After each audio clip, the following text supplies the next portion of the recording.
We're live? Okay. Guys, I don't even know what to say about yesterday. I know we want to say a few things first and get it out of the way. And Maybe we should say a prayer. Prayer for the team. Prayer for our offense, where it went. Oh, my God. There was a lot of emotion. I spent an hour before I went to church this morning deleting whole threads and different comments. I was reading a lot of stuff, and people were not kind to each other. I mean, everybody has their own opinion of what happened, or why it happened. And when somebody disagreed with them, they're calling them stupid, idiot, shitheads, and everything else. So, man, I hope I got it all off of there before Facebook finds it, or I'm in a lot of doo-doo. We do try to keep the page clean, but man, yeah, it was kind of hard. I mean, the people's emotions got the best of me. It got best of me when I was on the live with Jason yesterday, and I had to just say, "Hey, I need to back away for a while. I need to cool down," because I started rereading the stuff I was writing. And I said, "I sound like a lunatic," and so I can't take that. That's why, Dean, because I was getting excited too, but I can't take the negativity when the score's only 10-0. Had you waited until it was 24-0 and when the defense was actually starting to be bad, then I would have been more on your side. But at 10-0, I mean, the defense was on the field the whole first half, and they still only gave up 10 points. Yeah. And you were ragging on the defense, so I just went off on him. Yeah, well, and I mean, after listening to Franklin's post-game show, I was thinking maybe our defense wasn't as bad as I thought it was, even though we gave up 34 points or 31 points, only because Franklin kept saying, well, they didn't have any explosive plays. Only way to beat Iowa is to grind it out, and most teams don't have the patience to grind it out. And, when you start throwing the ball all over the place or trying to create explosive plays, that's when you create turnovers, which is why they think they have no turnovers right now this year. That's what I said a long time ago. That's why Iowa State struggles with beating Iowa, because they don't have patience. Right. They had running backs average over 5 yards a carry. They'd go all the way down the field running the ball, and all of a sudden they would throw, and it'd be a pick or something. No, I mean, it is. You have to have patience against Iowa. What happened Saturday night is exactly what other teams can do if you have that kind of talent. You got to have all those skills too. I mean, you can't just 100% be patient unless you have those two running backs Iowa State had. They're both in the NFL right now. I can't remember their damn names for whatever reason. One of them, Bryce. Yeah, Bryce Hall, and what's the one that's playing for Detroit? Oh yeah, Montgomery maybe. Montgomery. Both those guys were killing Iowa, but then they'd get down the field, and then all of a sudden they would think they had to throw the ball. Right. That's why Iowa State can't beat Iowa. They don't have the patience. Jared, you said sounds like Franklin was respectful. He really was. He really was. I just wanted to see what he had to say from his end of it. I'm tired of the Kirk speech. Oh, that's football. Well, we didn't play well today. That's one bad game. We've got 9 more to go. So, we'll be okay. And he's probably right. Iowa's had these games before where they bounce back and it's just like, it's like I was saying on Facebook this morning that it's not the fact that we lost, because actually we were a two touchdown dog in this game anyway. Right. We just felt like Iowa could win, so we all picked them. It wasn't it was kind of the way we lost. It's just like, I don't know, could it got any worse? Have they ever played a worse game than we've had? Because in all phases, I think all 3 phases of the game failed us at some point during the game. And just stupid luck, stupid referee calls. Even the announcer said, I don't know what it is going on with Iowa, but they're not getting any calls tonight. Yeah, the face mask and Cade, all kinds of them. Go ahead, Paul. The first 5 to 7 minutes of the game went straight to script. I'm like, for Iowa to win, they got the first down with their opening possession, which allowed them to flip the field. Then they had Penn State backed up, got a 3-and-out, got the ball at midfield. Everything was going according to plan until the all fumble, and that kind of just started the cascade of anomalies and rarities that just don't happen in Iowa football, like the ball bouncing off a the punt. Iowa State punt return. Yeah, I mean, yeah, just like that. I mean, yeah, that's why I didn't say anything. I don't know if you noticed, my Facebook was dry because I didn't say anything until I thought about it. Just started thinking it. I watched some of it because I will do a video on it, and why Iowa needs to protect their tackles a little bit, like every other offense does. You chip. I mean, chipping is like a big thing in most offenses, but Brian don't do it very often. But anyway, he likes the tight ends to have that free release. What? I would say probably because he wants the tight end to have the free release. But what good is the free release if your quarterback don't have 3 seconds? But you're right. I mean, his mindset is probably that.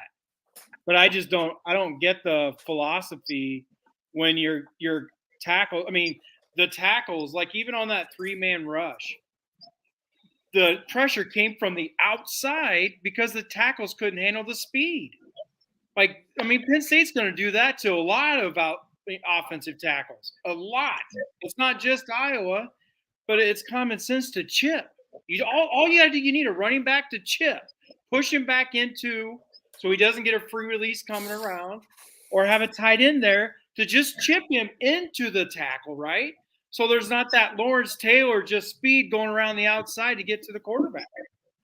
So, but after watching the game, I didn't watch the whole thing, just to be honest. That was just that's just one of those throwaway games, right? Yeah. Everything that could go wrong went wrong. Iowa lost 31-0, but they really didn't, other than the mistakes. Take those mistakes out, and they don't lose 31-0. Granted, the offense scores on that one drive that all fumbled. Correct. After that, I don't know what happened to the offense. It's just weird. But by the way, that was a fun wrinkle there, from Brian. Well, that's what he did against Illinois with Laporta. You remember that one where if you would have gave it to Bruce scored a touchdown, right? But this time it was a good read by Cade. He read it perfectly. It was perfect. Yeah. And see that fumble, we don't turn the ball very much. They had 3 turnovers. And, I mean, the punt team, but just everything was just weird about the whole game. The fair catches on every single kickoff. Like, everything was just weird. And what could have been their first turnover of the season. Yeah, they mucked a punt too, but just bounced their way, and they were able to get back on it. It's just anything. It felt like anything that was close or anything that, where it was a 50-50 situation, they all went Penn State's way. And that doesn't usually happen. Okay, Brian wants to talk about the corners playing so far off the wide receivers, good, bad, and why. I know he brought that up during the live yesterday, and nobody really said anything. Jason, you're probably the one that's probably would understand this more than anything. Same thing I said on the live. It's what Iowa does. We all know that, unless they're playing. That was one of the things that coach changed against Purdue is they don't play off against Purdue. I'm thinking, but this is what they do on the opening drive. Usually it's the opening drive. They play off that far. This isn't every game. I don't know what the deal was with this game because usually it's when they have a lead, right? Like against Iowa State, they let Iowa State pick them apart, take up all the time, but they had a 20-3 lead. This one, they were losing and they were still doing it. So I don't know if they were afraid of getting burnt. X had a terrible game. X struggled. He's young, right? He's just a sophomore. But, it could have been the whole weather, whiteout, 106,000 fans for the first time for a lot of those kids. almost all of them, probably, except for the ones that were freshmen. No, I don't know how many of them actually played in 2020, right? Right. In 2021, it was in Iowa City. Iowa ended up winning it. I mean, they won in 2020, but you guys know how I feel about that. Right. It didn't count. But there was just so many weird things, but they play off because that's Parker's way. He always starts every game except for Purdue now, which this year Purdue runs the air raid. I don't know what he's going to do. It's different. I mean, they throw the ball just as much, but it's different than what they did the last few years with what's-his-nuts that went to Louisville. But they play off just for Parker to figure out what they're doing, to make his adjustments, and usually they come up and they take care of that crap. They did not do that against Penn State. Like the whole thing, like Parker's game plan wasn't very good, right? Right. Obviously the offense wasn't. I mean, it started off good, but I don't know what the hell happened. He never once protected the offensive line. They never once tried to block anybody. Even on their tight end screen, you could tell on the tight end screen, Penn State knew it was coming. That's how often we'd run that stupid tight end screen. Every single time they ran it 3 times, and all 3 times the tight end got laid out. They saw it. They knew that tight end screen was coming, and they just popped all right away. They didn't let it happen. They didn't let they let the offensive linemen go down the field, and then they didn't have anybody to block because they were already in front of behind the linemen. Mm-hmm. It was just one of those. It just seemed like they were blitzing every play. It just seemed like it was a blitz every play. They weren't, and they were just mixing a lot of things up. It's just like that's why I'm not going to watch the whole thing. I have videos. I'm going to show what I believe Brian could do to adjust. What he should have done. He doesn't have to do it much. He'll have to do it against Illinois, but he won't have to do it much because there's no other team with the outside linebackers that they have at Penn State, right? There's no other team that has a sprinter where he could play an outside linebacker that would just tee off and go right around Richmond. Richmond had 0 chance because of coaching. I mean, but yeah, Brian, the special teams was lost. That's what I'm saying. That's why this is a throwaway game. I guarantee we don't see another game. When's the last time we saw a game like this? I can't remember. I can't remember. Like because the Big Ten championship when we got smoked, the Michigan was just a better team, right? Mm-hmm. I mean, Iowa did not play they didn't turn the ball over all over the place. They didn't screw up on special teams. This time, special teams, everything just screwed up nonstop. Right. Yeah. Well, that's what I said. Even against Ohio State last year, we didn't play that bad as we played against this game. And I believe they scored 50-some points on us last year. Who? Yeah, because we turned the ball over 5 times, but that was who scored 50? Oh, Ohio State. That was You're right. That would be you can almost compare that, but defense played great, right? Yeah. Except for all those damn turnovers, and special teams played good. So I'm talking in this game, literally all 3 phases went to shit. But thanks, Casey. Yeah. 2000. Well, I mean that was in his second year, so I could see that. Yeah.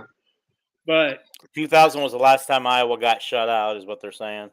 Yeah. Yeah. Against who? I forget. I mean, the game that comes to my mind, and not just because of the positivity, but that 2004 Arizona State game. We went out to the desert, and it was, I remember it was a little bit like this game. Maybe the Rose Bowl in 2015 was a little bit like this. I had to listen to that game on the radio because I was with the family. I remember that. I couldn't figure out what the heck was happening. I was getting all mad listening to it on the radio because I couldn't figure out because that team was going to be really good. And it turned out they were really good. But that game, I'm very biased about that game, Brian. I mean, it looks like a fumble, but it's also his butt hits the ground, the ball is coming out, right? So it would be a judgment call. It's that close, it's legit. It's legit. Yeah. Close to being a fumble. Yeah. What you can barely see is that the ball did start to come loose before his butt landed, but all the referees said was his butt landed, and then they saw the ball. I mean, on the replays that I was watching, like it was so close that would have been a touchdown. Yeah. Right. I mean, we just didn't catch a break with the refs, and it is what it is. That's what I'm saying. It is what it is. We just have to move on from that game and go off of what happened in 2016 when Iowa got smashed by Penn State and then turned around and beat top 5 Michigan, right? Yeah, true. I'm kind of with Jared on this little comment here. I want us to finish out the season as the Big West champs, and I want Penn State to be the East champs. I want a rematch because I think we could play a lot better against them than we did. Oh, for 100%. I know we can play better against them than we did. Parker will be able to adjust. Now, is Brian going to adjust to protect the tackles? That's the question.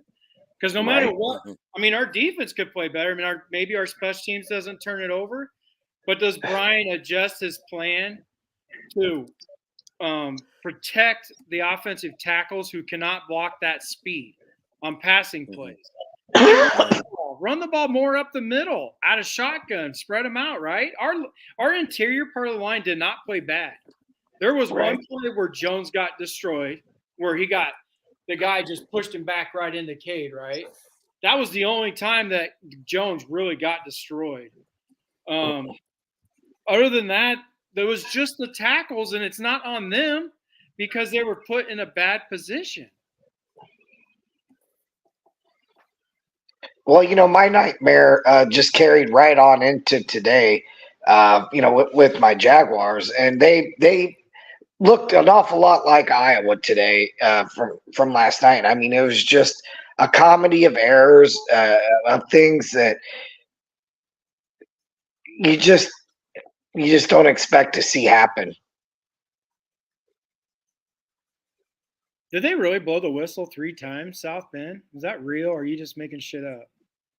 I'm gonna tell you, I didn't watch the replay. I didn't replay it. No, I didn't hear it, but I wasn't paying attention like that. I was legit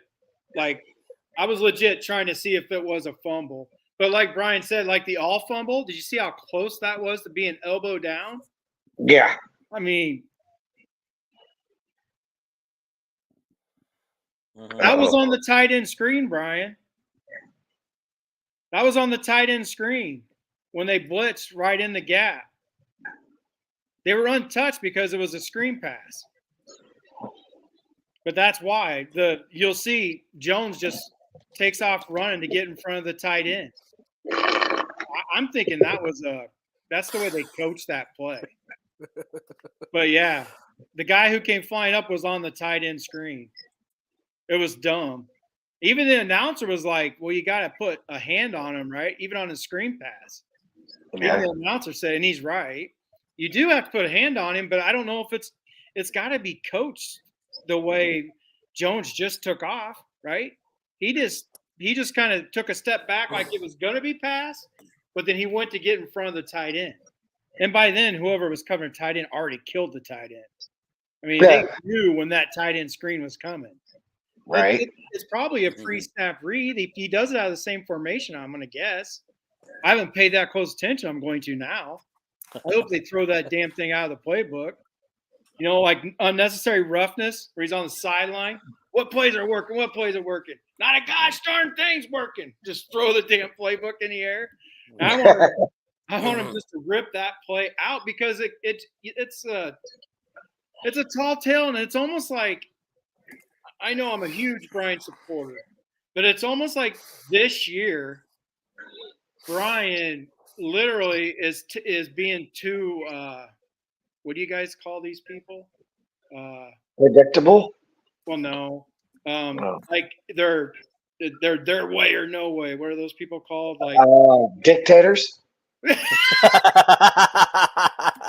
too. But I'm more thinking of like they won't listen to what anybody else is saying. Steer-headed.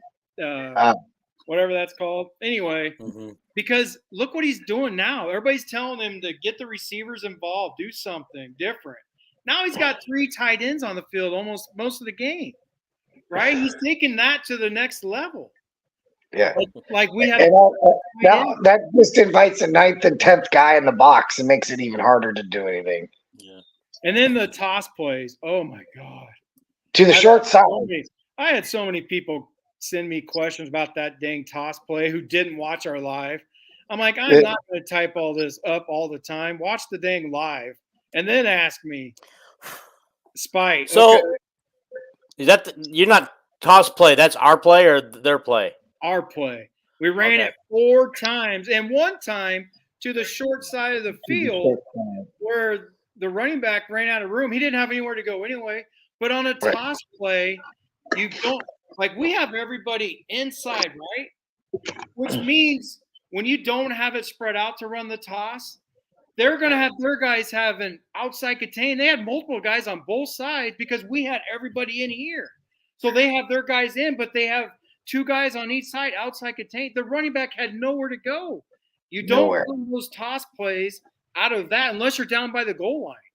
If you're down by the goal line, it works more. But when you're not, the running back literally has nowhere to go. And then when you run it to the short side, he's really screwed. He's going to run out of space. You guys got me all fired up. I did not want to get into this. Okay, Jared says, I think I read a few comments on how you guys felt like the special teams played their worst game. I don't know if they played their worst game, if they just had a lot of dumb luck to happen on the special teams, you know. They were afraid to run back kickoffs. I think it was their worst game. Yeah, we didn't run back any kickoffs. Paul, you got it. What's next? Okay, I think that's because it was pouring rain and they didn't want to risk anything. I think it was to play it safe. Risk it. I mean, I'm sure it was just to play it safe. He caught the ball. What the heck? I mean, they think he's going to fumble? Then why is he returning kicks? Yeah. There was one time where the reason I know they were actually told to do it because one time Wetjen was so mad he fair caught it, and you could see it because the camera was on him, and he looked and there was nobody. Like he knew he could have done something with that ball. And he would just shook his head and was just kind of. So he was told to fair catch it, no matter what. I believe so. Yeah. But like Paul was saying, though, we had the. What did you say, Paul? I'm too fired up. You said something about special teams. Oh, we didn't. We couldn't. We only fair caught it. We had a damn ball bounce off. A dude who didn't listen to Cooper, who was 5 feet away from him, saying, "Don't." Did you see how mad Cooper got? Yeah. Cooper was yelling, and he was only like 5 feet away from him. That just means that the crowd was so loud that they couldn't hear each other communicate out there. I don't think that was it. I think what it meant was that they were just being dipshits on the field that night. Yeah. And then there was the guy who jumped over the. Yeah, that son of a gun. He jumped over, and he wasn't even the one that blocked it. Right? That field goal was blocked, and the dude who jumped, you guys got me going. I wasn't going to do this. But yeah, no, that was the worst special teams day. That was probably the worst defensive day in the second half, but they were on the field for fucking 90s. Woo! Woo! Okay. Right. Guys, should we just go ahead and flush this game right now and move on to happier topics? Picks. Let's do that. Here, let me get my flusher out. Let's flush it. Yeah, I don't cuss. I don't cuss unless I get angry. So that means I was getting angry. Okay. This game has officially been flushed. We're moving on to Michigan State, and we're 11-point favorite. You just made it look like Paul was in the pooper. He was gone, and then we heard a flush. Oh, you feel better? All right. How do you guys spell relief? Okay. One of the guys wanted to point out that Laporta had a great day. We're going to come to that, Jared. Jared, we're going to get to that. We're going to talk about the Hawkeyes today and how they did this weekend in the NFL. And we'll talk about those other games too, like Colorado getting smacked by Oregon. And my first thought was, okay, can we now stop loving on Colorado so much, all the hype by the media? First thing I see today is a commercial for USC Colorado. game being televised next week. Oh God! Come on, let's get off the hype train. They're going to get whipped by USC. It ain't even going to be close. Hey, you can't deny the 10 million views. The views, 10 million views that Colorado is getting right now. They're doing it because everybody's watching, right? Right. And everybody wants to see what happens when they play a good team. So now you got all the people who just want to see what happens to Colorado. Mm-hmm. This is the Donald Trump effect that I say Deion Sanders has. Trump just gets everybody going. Either you love him or you hate him. Deion Sanders has the same thing. There's just as many people that are watching Colorado that want to see Deion fail because he's so flamboyant. He's just so he's out there in your face with his stuff, right? He sold $1.4 million worth of sunglasses that say Prime on them in one day. The first day he dropped them. That's the kind of person Prime is. You either love him or you hate him. So did you see last week when I think it was Fox was there with their show, all the cowboy hats that were out there? Cowboy hat heaven. So I see that, Prime is doing. Yeah. Okay. So let's just talk about our picks, guys. We're gonna have an NFL segment for the Hawks. Sure, we can talk right now if you want to. We can come back to the picks. Because I know you guys discussed it, but I wasn't sure. But I just want to talk about Laporta for a second, who on the season, he has, I want to say it's 20 catches. I had the freaking stuff wrote down, but he has 20 catches and 24 targets. Yeah. So they only threw to him 24 times, and he has 20 catches.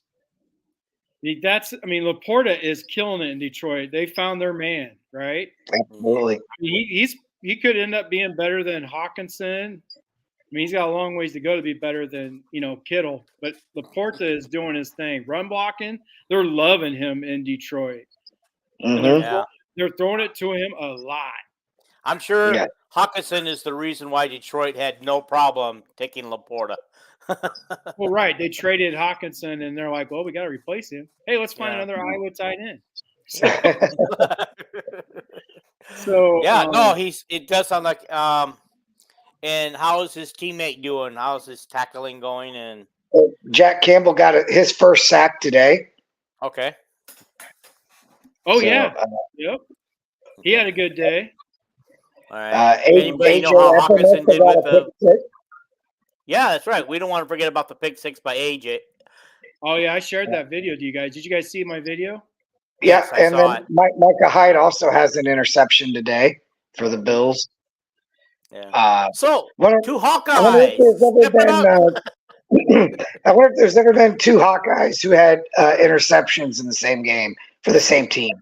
Right, in Buffalo, I don't know. There's a lot of defensive players. Well, AJ has more speed than I thought. Once he picked that thing off, he just bolted to the end zone. It's like, dang, dude, you're fast. No wonder we had you at the defensive end when you were with Iowa. Well, but the difference is now he's 265. Now you know why Buffalo wanted him at 265, where Iowa wanted him at 285. Yeah. Now he's faster, huh? Yeah, now he's faster. Yeah, Mike and I had that discussion. I forgot about that. Mike live on my thing. I believe it was Mike that I was actually talking with about the line of scrimmage for the cornerbacks, why they were playing so far off. Dean, why don't you like Colorado? Okay, let's put it this way. I'm not a Prime fan. Okay. I don't like the way he came in. I don't like the way he came in and booted everybody off the team. See? And then brought in his own guys. You either like him or you don't. You either like him or don't. I didn't like him when he played in the NFL. And I didn't like him when he played baseball. He's just too out there over the top for me. He always has been. Ever since, he's always has been. So do you like Donald Trump's personality? I don't like Donald Trump, period. Well, I'm not talking about politics. I'm just talking about the personalities. They're exactly the same. Like they're so far, it's all about, me, right? They're just, they just take over rooms when they enter a room. Like Deion Sanders is the Donald Trump of college football.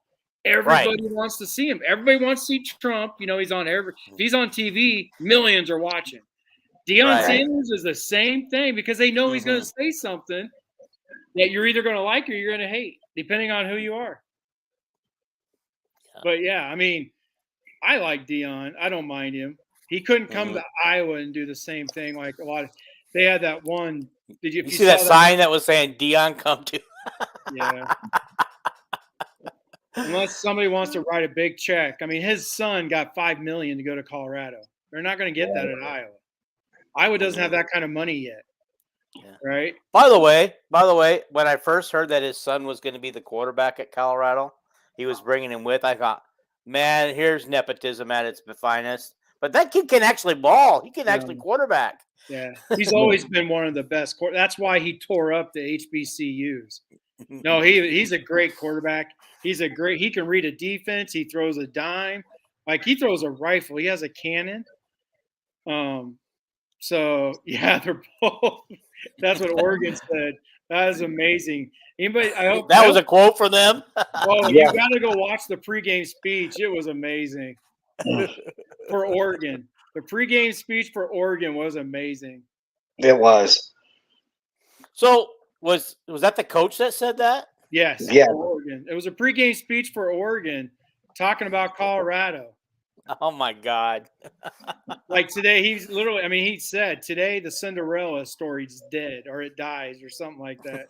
I love it. I love it. And his team took it to heart. They were up 32-0. All right. Does anybody know how Hawkinson did for Minnesota today? Even though Minnesota probably lost again, from what I hear. I think he did well today. Okay. I can't believe CJ Stroud tore up the Jaguars though. Don't talk to me. He's really down about that. He's got a double whammy on him this weekend. My Broncos gave up 70. I mean, geez. 70 points?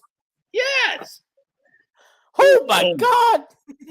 But I absolutely love Miami's offense. I love Mike McDaniel's offense. It's so. For the first time today, I watched a little bit of the Green Bay game. The only time I've watched Green Bay when they weren't playing one of my teams. Because I've always despised Green Bay. Because I've always despised Aaron Rodgers. You don't like anybody with confidence. That's what I'm hearing. And who was the quarterback before Rodgers? Brett Favre. Yeah. Oh, I hated him too. Oh my God, I hate him. Except the 2 years that he played for the Vikings. Of course. Hawkinson had 8 catches for 78 yards on 11 targets. So he had a little type of game today. Right. And Kittle had a pretty decent game on Thursday night for San Francisco. Yeah. Who else do we want to talk about that you guys know about we should ask about on the Hawkeyes? I don't know anybody else. I was just really impressed with Laporta today. I can't think off the top of my head. Yeah. Does anybody know? Is Tyler Goodson getting any love, or did he get sent to the scout team? No, he's on the practice squad. He's on the practice squad? Yeah. He's got to get healthy and everything first. Okay. But at least he got picked up, though, so he can get healthy and then show what he can do.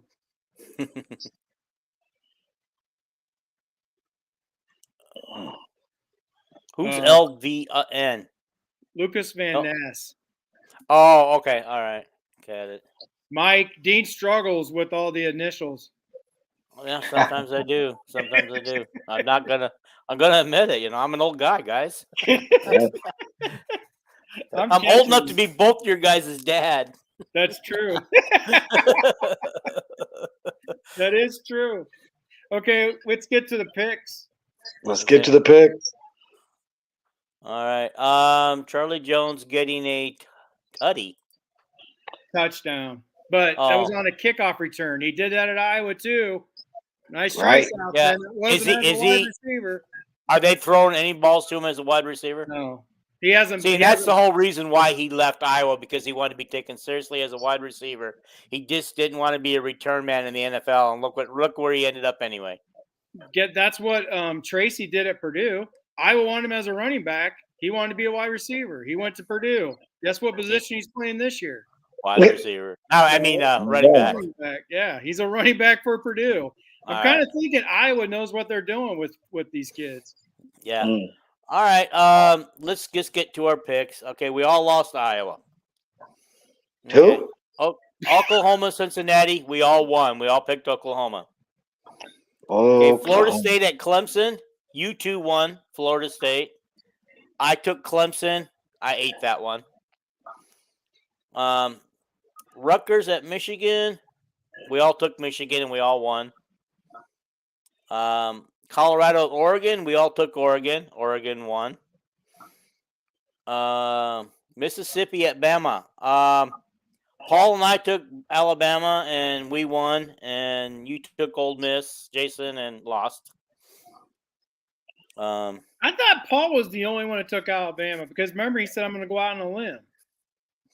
Yeah, but Dean, I had forgot at that time that Dean had actually taken Bama. Oh, okay. Yeah, okay. All right, at first I thought I was going out on a limb, though. I was like, well, if you're going to go lone wolf with Bama. Yeah. Okay, UCLA at Utah, very close game. We all took Utah, and Utah barely won, but won. Ohio State at Notre Dame. Notre Dame had that game in the bucket, and they blew it. We all took Notre Dame, and we all lost it, of course. Oh, I was wanting Notre Dame. They had it. I was having somebody, I think South Bend was in my chat giving me updates on the Notre Dame. And your friend, Doris or something? Dorla? Dean? Yeah. You know Darlo? Oh, no, that's just Darlo, whoever that is, just comes on here. Oh, I thought it was a friend of yours. I don't know who that person is. I'm mistaken, but Darlo was helping me with that. I appreciate the updates on the scores when I can't get them. But dang it, I thought Notre Dame had it. Honestly, ISU won big over Oklahoma State. I would have picked. I'm glad we didn't use that game because I would have picked Oklahoma State. Wish you would have, because that was the lock of the week. Because maybe you don't know about Oklahoma State. I mean, most of their team. It's literally most of their team wants to hit the portal. Like Oklahoma State, really? Yeah. They're having some internal problems right now. Yeah, I don't know what's going on, but they literally are just struggling. So we don't have any visions that ISU is going to make a huge turnaround the rest of the season. Then, okay, not yet. They got to do it to somebody who is actually going to do something. Okay, Wisconsin at Purdue. You two picked Wisconsin. I picked Purdue. You guys won because Wisconsin won the game. Honestly, I will never make the mistake of picking Purdue again. They are shit. I mean, I'm sorry. They are bad. Oh my God. We didn't have any problem with this team. I see a lot of interceptions coming our way. We won, Paul, because Wisconsin won.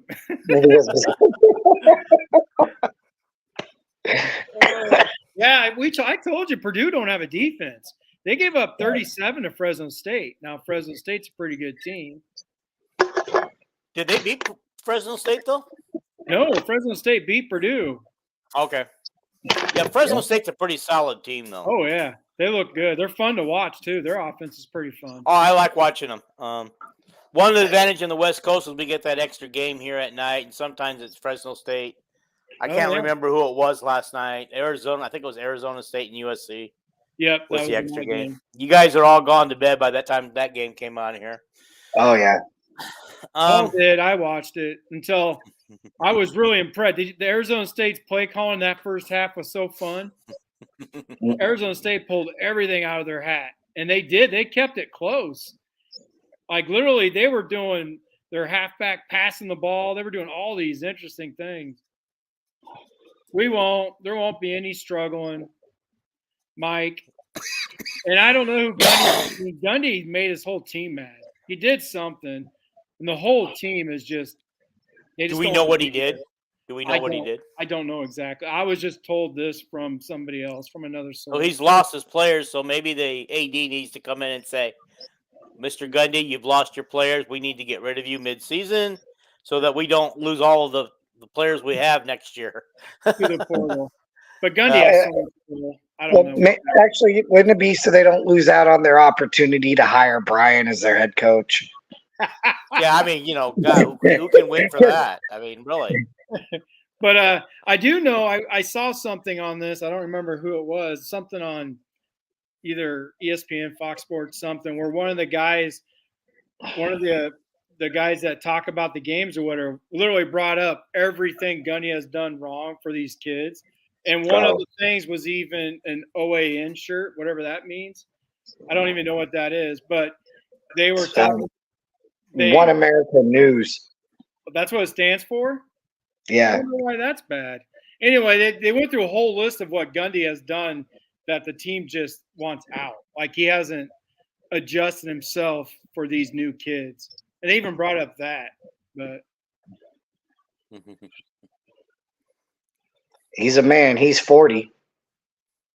All right. Well, let's getting back to the again. The week was won by Paul at 7-2.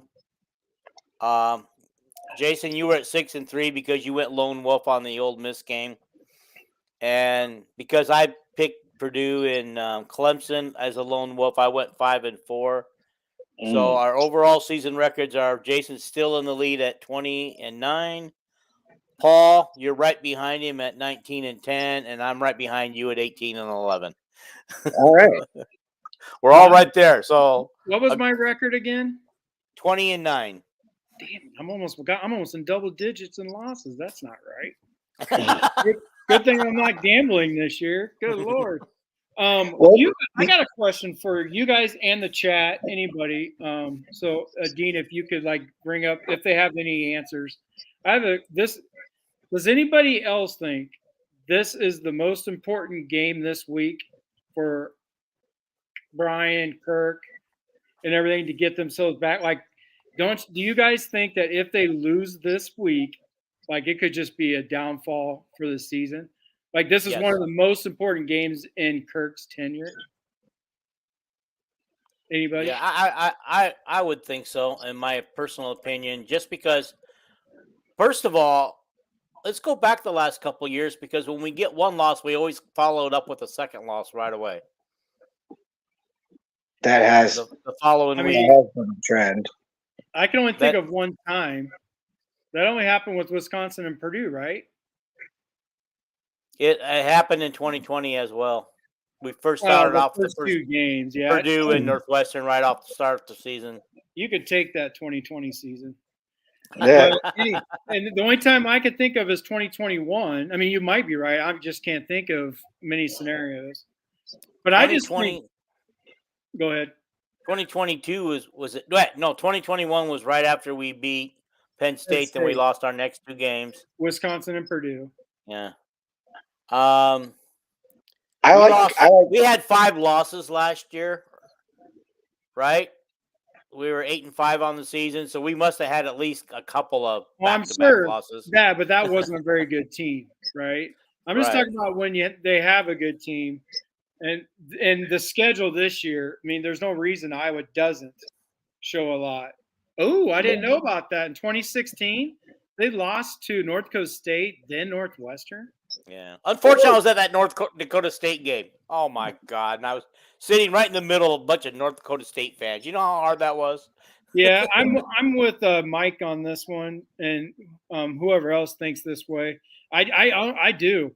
I just think Iowa has to come out and just, I mean, maybe not piss pound them, but maybe piss pound them on defense and just control the whole game on offense, right?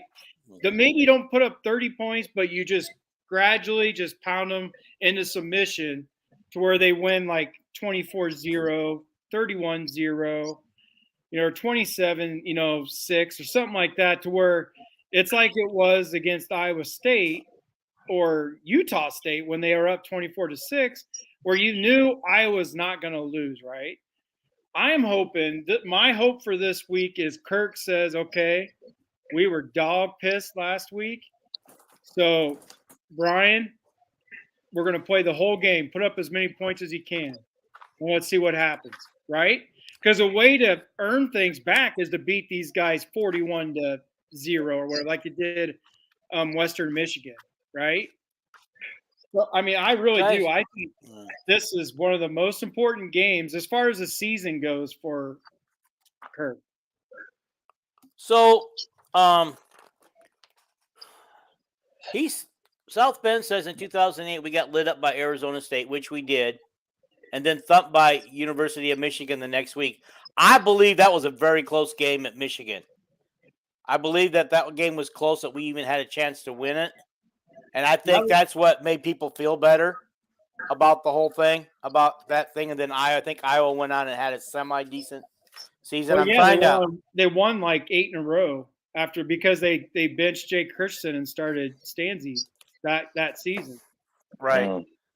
But I'm looking this up. I got to look this up for my own good. I got to find out. Because I thought that was I thought the Michigan game was close. I didn't think we got thumped. Right, Brian, but 8-5 on this schedule is not going to be. I mean, that 8-5 means no matter what, Brian's gone. Right. Kirk, they owe $42 million. So, but Kirk has said he wants to coach the offensive line. That's how he wants to retire. So maybe they, have Woods, or they hire somebody that will let Kirk coach the offensive line, and he takes a major pay cut, and it saves Iowa money, right? And they can get Jay Norvell out of Colorado State. He'll probably let Kirk coach the offensive line, right? But, I mean, I do. I just think this is my personal opinion, this is one of the most important games in Kirk's tenure. I agree. I don't think they can go to 3-2 and lose to a team like Michigan State. They are, they're a group. We absolutely have to take advantage of the situation. Like Iowa State did against Oklahoma State. Same deal. Correct. Yep. It really is the same deal. Iowa didn't play Arizona in 2008, nor Michigan. It was 2004. So he must be thinking of a different year. He's talking about 2004. Did he say 2004? Yeah. No. Arizona State. Yeah, okay. Yeah. Arizona State 44, Iowa 7, Michigan 30, Iowa 17. Okay, that game was a little more spread out than I thought it was, but it wasn't a thumping. I wouldn't have called 30-17 a thumping. Well, yeah, I mean, if the special teams has, more times like this, then Woods wouldn't get it. But like I said, that's how Kirk wants to retire. And if this season goes downhill and it comes to that, a way to not have to give $42 million would be a way to make him happy and let him coach the offensive line. But I don't see Kirk going anywhere. But if we go 8-5 on this schedule, Brian's gone for sure. Right. I mean, last year we had both Michigan and Ohio State on our schedule last year.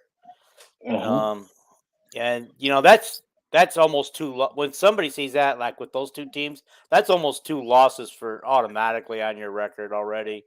I mean, not that Iowa couldn't have won those games. And last year's Michigan game was close enough that we could have. Okay. Is there any of these comments you guys are looking at? Any of these comments you want to deal with?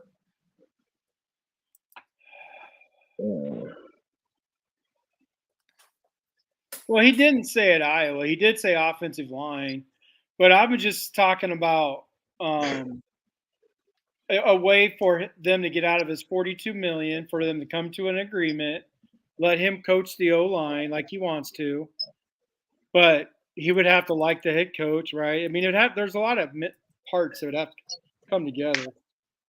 But I just really believe this week is because of the situation at Michigan State.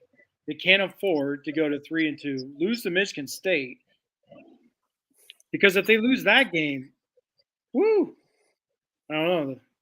I don't know. With all the negativity around Brian right now, like with the contract, I'm so tired of seeing that goddamn contract. Did you see it? They put it up on the damn screen last. Yep. Because that does. It's going to come up every time. Now look we're on NBC next week for the Michigan State game, and guess what? It'll come up there because we haven't been on NBC yet. So every network's got to get their due up there. Yeah, that makes me mad because I bought Peacock for that game. I know it. And then Peacock decided to put it on the NBC instead of Peacock. You got something, Paul? No. Oh, you're just okay. I thought you said something. Okay. Okay. So yeah, the wins over Ohio State and USC were a thing of beauty. I don't know that we would have beat USC if we hadn't taken out their quarterback because we were actually playing stride for stride with when their quarterback was in. Right. I mean, we were hanging with them. We were hanging with them. We weren't getting beat. We were winning. We weren't hanging. Not one time in that game did USC. You're gonna get me fired up again, Dean. Not one time in that game did USC have the lead. No, and that's what I said. That's what I said. One time. So, you started this whole thing with saying, "I'm not sure we beat USC." No. You misunderstood me here. Okay, we had like a 4-point lead. Yes. Okay, and then the quarterback got hurt, but they were in scoring position, but their backup quarterback could not get them into. No, they weren't. They weren't. Barely at midfield. They were at the 45-yard line when he got hurt. They were barely at midfield. They just uncovered either an onside kick or a fumble on a special teams play. Right there, they were at the 45 to midfield, and he got taken out by AJ. But not one time did USC threaten to take a lead in that game. Not one time. No. And once the quarterback got hurt, the game was blown wide open by Iowa. Right, which tells you I would have kept scoring. So USC would have had to have kept scoring. Yeah. Right. Okay.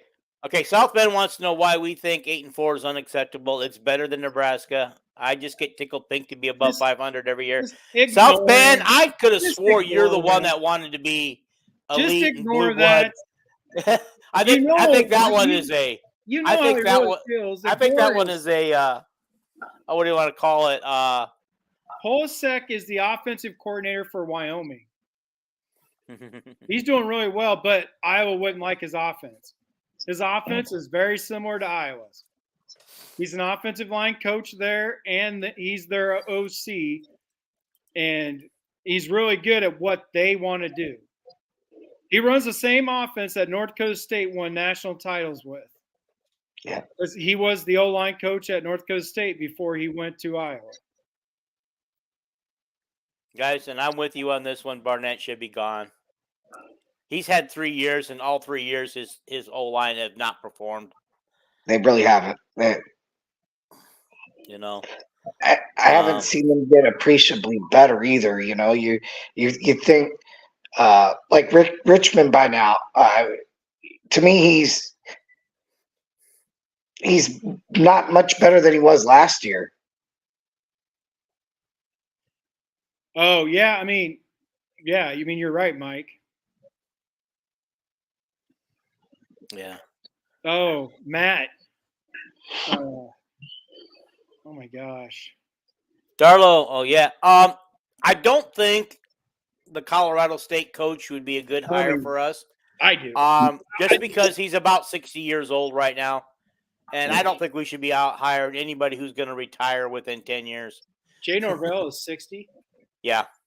He's a Hayden Fry boy from the early 80s. Oh, I know he is, but I didn't realize he was 60. But I do. I want him. I don't care. He'll bring Matt Hummey, whose dad created the air raid offense. Mm-hmm. And you bring him. I would love to see Iowa run the air raid with Matt Hummey, not with everybody who does their own. Matt Hummey their offensive coordinator? Yes. Okay, well then I'd be okay with that, so that when Jay retired, Matt Hummey could get promoted to head coach. I would be in heaven with that. However, can they get the right players to run that at Iowa? The reason I love Kirk is because he knows how to take a walk-on and turn him into a 5-star NFL player. So, and I mean, we have to get somebody. If Kirk would step down, we'd have to get somebody that can recruit kids and develop kids, like Kirk does. Because Iowa City isn't going to be a place unless our NIL just takes off like Colorado's did with Dion. We're not going to get these 5-star kids in Iowa City. So all coaches who only know how to recruit, like a Nick Saban just knows how to recruit, but he wouldn't be able to come to Iowa and do what he did at Alabama because of the money. I mean, look at the NFL and look at the Alabama. They only got 2 players in the NFL that have signed contracts on the offensive line right now. You know how many Iowa has? That's why with what's his name going to Alabama made 0 sense when he talked about he didn't want to settle for Iowa. Iowa has the top paid center in NFL, and they have the top paid right guard, left guard in the NFL. I think Sheriff is the top guard. Yeah. So I mean, right. Who is Poloski? Who is he? Who is he? He's a former offensive line coach for Iowa. Oh, for Iowa? From North Coast State. Oh, okay. And he went to take over the OC job for his buddy at Wyoming. That's right. I forgot about that. How soon we forget. Okay, I put this up there. Would anybody like to see Doyle come back? I doubt he would. I don't. Unless that would be slapping that lawsuit in the face, saying, hey guys, somebody had to be the fall guy, and they decided that Doyle was the fall guy on this one. Let me ask you this question related to Doyle. They are blaming the O-line problems since Doyle left, because Doyle left 3 years ago, and all 3 seasons we've had issues with the O-line. Not that he coaches the O-line, but he's the one that built them into big brutes that could push people off the line, the defense off the line, and everything. So that's the question I've got: does that coincide with Doyle leaving? Look at the defense. I don't think so, because look at the D-line. The D-line, we've had some punishers. We have a really good D-line. We could say that about Doyle, and I know some people believe that because it does, but that also goes with Barnett. At the same time, Barnett came in, right? So the way I just look at it, like logically, I mean, it could be. Who knows what the real reason is? But logically, to me, in my brain, is look at the D-line, look at all the other players who are excelling, as far as strength and conditioning, and the O-line, and we got Barnett that same year as well. The O-line coach is the only thing we could think of, or the only thing that logically would make sense, because it's not across the board. Strength and conditioning is bad for Iowa, right? The big dudes on the defense are still good. Yeah. So, logically, I can't say that. But it could be. Who the hell really knows? There's no way to prove it. But the only logical one, as far as the offensive line really tanking, is Barnett, right? He was there that same year. Yep. Mm-hmm. South Bend, you're being sarcastic all up and down. Every comment I know is just opposite of what you really want. Yeah, just smile. He's just being a sarcastic. I know he is. And apparently our fellow commenters have figured that out too. Well, fellas, we're up against the hour mark here. I knew you were going to say that. I could tell you're getting tired. Tomorrow you got to get up early. Oh yeah. Okay. All right. So for some reason I didn't think the show would even go an hour, so I went fast that hour did, guys. Well, it's because your show is getting a lot of people commenting now. So right. I appreciate this. God, we appreciate that so much, guys. Fiscal defense. All the comments. Now, if we could just get as many commenters on here as we had on the live show the other night for Jason, because Jason had quite a few people commenting. But I'm also on there for 3 hours, right? Yeah, but true. I did gain some subscribers, and we did have a bunch of likes. So nice. I couldn't figure out for a long time how to put my like on there, but I finally found it. It was on my cell phone. I had to go out and come back in, and it's weird. But I finally got you the like you wanted. Yeah.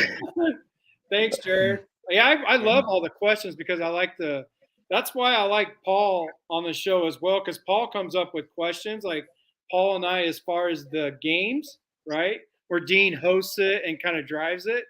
But when you guys ask all these questions, it helps out a bunch because I like to talk and give my views on those questions. Well, yeah, Paul, I do. And it helps us. Yeah, all these questions and comments you guys, it kind of helps us drive the show too, because what you guys are interested in, what do you want to know about? What do you want to talk about? But make sure sometimes what we plan isn't what you guys want. Right, but make sure everybody likes the video for Dean. Absolutely. That will help him out like it did me as far as getting more traffic, getting more people in all there. 7 of you that are on here right now, would you please go hit the like button right now? And then would you share it, please? And if you're not already a subscriber, please subscribe. But that's a trip because this hand, is my left hand, but I'm looking at it on screen. Like it's backwards. That was a trip. Holy shit. Jared, let's talk about that on the next show. Wednesday. We'll add that to the next show. Yeah, Paulie's got to get to sleep. We got to get Paulie because he's got to get up about 3 or 4 in the morning. Yeah, it's in Florida, so he's an hour. He's an hour ahead of me. He's 3 hours ahead of me. Yeah, hey guys, it's only 6 o'clock right now. I need to get Paulie to move to Cali. Yeah, that's all right. All righty, guys. All right, guys. Thank you so much, and we'll see you guys on Wednesday night. Go Hawks. Bye, Terry. Wednesday. Bye.